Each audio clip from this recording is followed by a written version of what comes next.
About in 2012, something like that, I started a medical business, and I'd kind of take the profits from that and invest in property.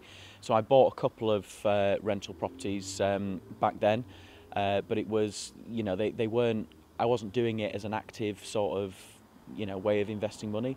So it wasn't until sort of 4 or 5 months ago I became a full-time property investor. I sold my medical business in 2017.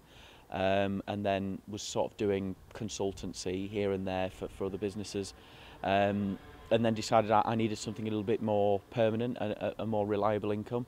So I started sort of educating myself in terms of property and investments, and it just went from there really, and sort of the right sort of business mindset, I think, has helped me grow pretty quickly. I read lots of books, and lots of books on property. I watched lots of YouTube videos. One of them was Samuel Leeds, I think it was, and just sort of taught myself in that time, you know, how to invest in property and the best sort of strategies to get as much money back as you possibly can, really. Yeah, so the property income at the moment is about £10,000 a month. That's including sort of everything, the rental, the investment income and everything. And sort of chunks of money now and again when I kind of refurbish a property.